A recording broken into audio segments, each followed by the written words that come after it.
Hello and welcome back to I Create For You. We're going to be in the Yellowstone Ghost Stories book, and the stories here in the back.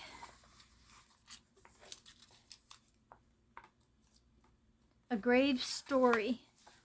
There is a short trail leading east from the Majestic Lake Hotel past an old gas station to a quaint little Hamilton store. It is used by guests and employees because it is a fast route to a quick snack or souvenir. Along this trail is a lonely grave. It's just a mound of dirt and rocks with a wooden cross. No one seems to know exactly when it appeared or where it came from. The strange thing is, no one is buried there. The body that should be buried there has been lost. Actually, lost isn't quite accurate. The body is buried somewhere east of the hotel. All evidence puts it under the present parking area of the gas station. It may even be under the gas station itself. Authorities simply don't know. The body is of a man named Dave Edwards. Very little is known about him, and his life seems almost as mysterious as his death. There is no record that Edwards had a wife or family. All we know is that he lived alone in a cabin on Stevenson Island in Yellowstone Lake. Remnants of his cabin on the island can still be found. He lived in solitude, making Edwards a man of true mystery. Edwards was employed by E. C. Waters of the Yellowstone Lake Boat Company. He had a variety of responsibilities, including winter keeper of the Yellowstone Boat Company's facilities. Because of his employer's crass and vulgar manner, Edwards's job must have been difficult and far from satisfying. It would be tough to work for such a terrible man. Every day Edwards rowed his small boat from his cabin on Stevenson Island to the docks. He did his job and rowed back to his cabin without making much of an impression on anyone. But it's the eerie events which have occurred since his death that have been making a great impression on Yellowstone and those who visit and work there. National Park Service records show on November 12, 1906, Edwards died in his rowboat while rowing to Stevenson Island. He apparently suffered a heart attack. Soldiers who were working at Lake Station saw his drifting rowboat, investigated, and found Edwards' body in the boat. Being so late in the tourist season, it was lucky that Edwards' body was found at all. At this point in our story, the facts become less clear.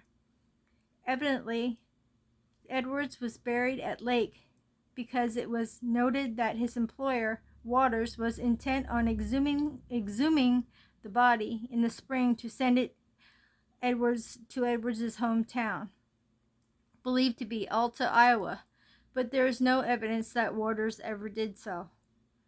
About a year after Edwards' death, the Yellowstone Lake Boat Company was sold and Waters was kicked out of the park. The body of David Edwards remained buried near the lake. Years passed, and old Dave Edwards still lay peacefully in his grave. Then, as more development took place in the area, a crew was sent to upgrade the roads, including building an access road to a new store. The work required paving over the area where Edwards' grave was located, and plans called for the grave to be relocated, but it wasn't, at least not completely.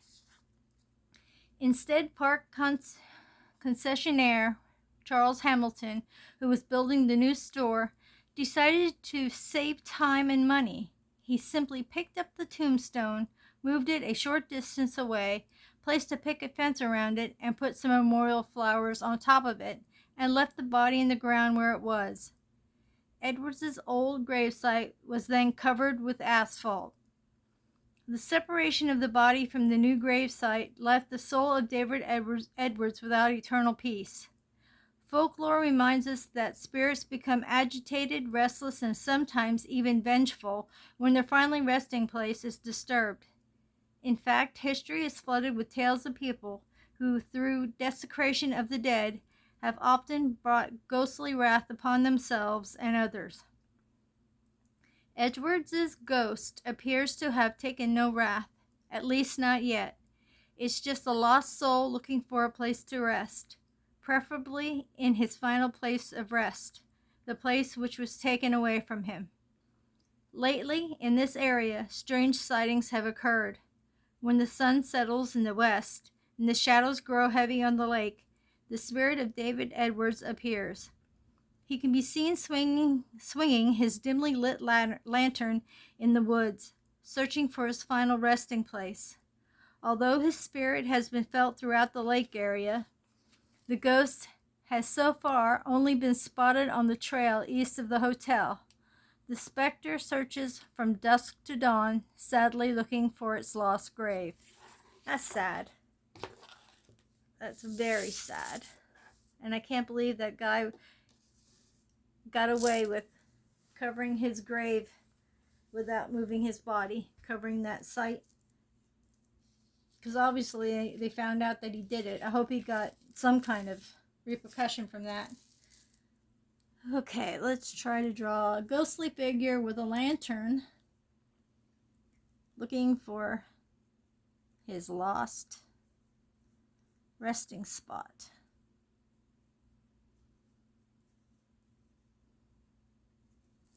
Let me see if you're in frame here. Okay, I have you zoomed in, so I just wanted to make sure.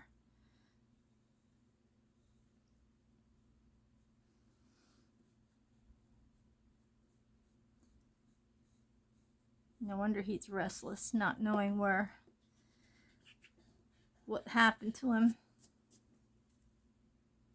to his resting place.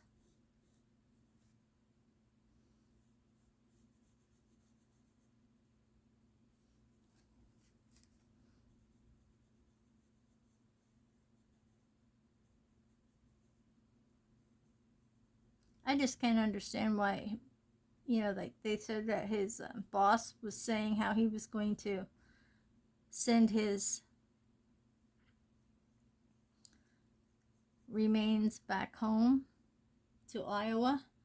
I don't understand where his family's been. I mean, like, where were they in through all this? Don't they know that their loved one has passed? I mean, you think that they would have known that, since the guy was planning on sending him back there, unless they were never notified. That'd be horrible.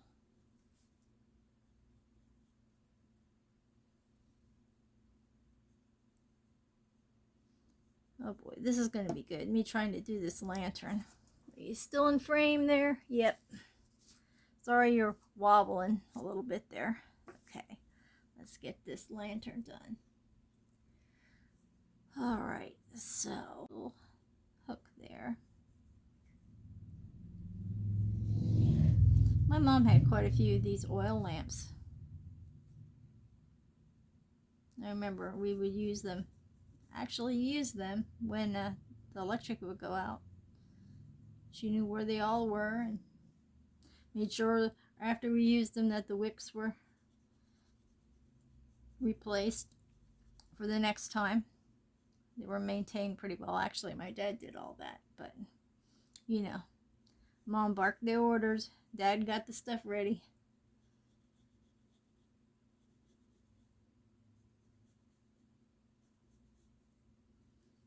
We had lots of different looking ones too. They weren't all the same,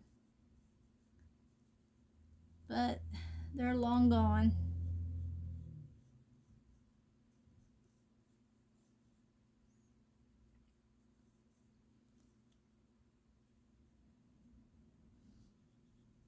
I know a lot of old camping gear lights, even though they're battery operated, they look like these old lanterns. They're made to look like them anyway.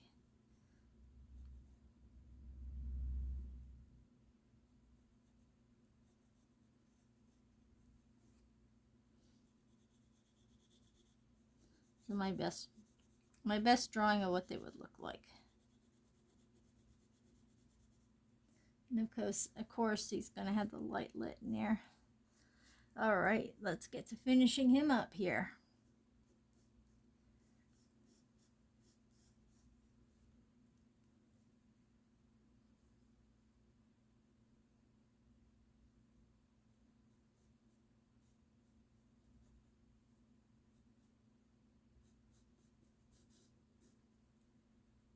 Oh, hold on, I'm gonna sneeze. I feel a sneeze coming on. Excuse me.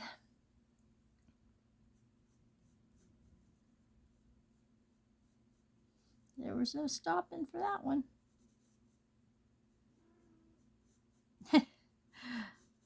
My cat's over there making funny noises because I said something.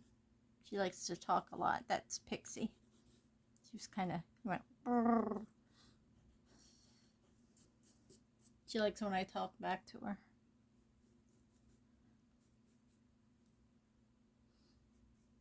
And it's weird. I don't know if you guys have cats who do this, but our cat, we have two of them that seem not to like when you're on the phone and you're watching something on your phone and you can hear it, like you have the volume up and then there's like talking and everything. She'll come over and she'll just keep nudging you and tell for you to put it down, and after a while she'll bite your elbow or bite your hand or bite whatever she can bite. But yeah, it's just weird how she doesn't like to hear that.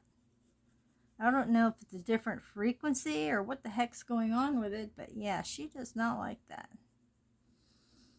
I don't know what I should do with this arm here.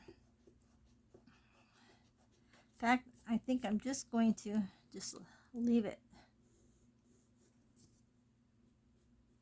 Just like put a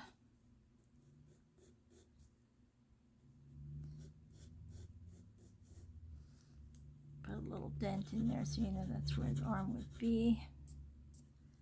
And he's looking for his grave. I'll put a grave back here. Hey buddy, you passed your grave. But his tombstone wasn't nowhere near his well, it was near, but he didn't realize it, how close he was. I can't imagine that. That's just horrible. And if his family ever knew about it, why didn't they investigate so they could get his remains back?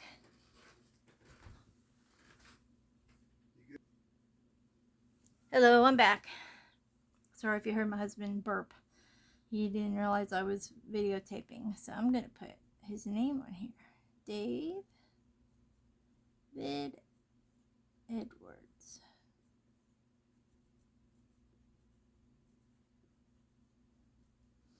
And they don't really have the dates that I don't remember them anyways, so.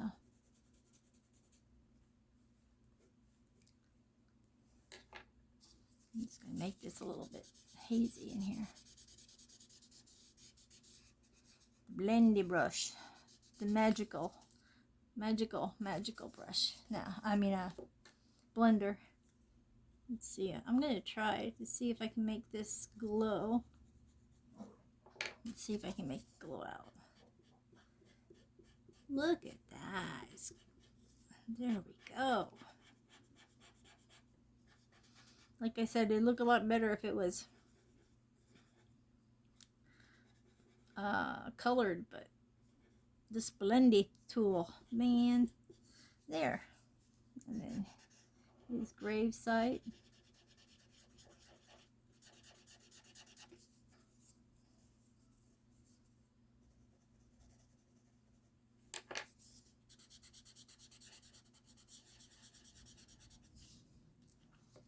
And there you have it. The lost soul looking for his gravesite, looking for his final resting place. And it's another story in the Yellowstone Ghost Story book. Thank you guys for stopping by and listening to my husband burp and listening to the story. Give a thumbs up if you liked it. I hope you did. Subscribe if you haven't. It's all free. Comment and share. And I shall see you guys in the next one. Thank you so much for stopping by. Bye-bye for now.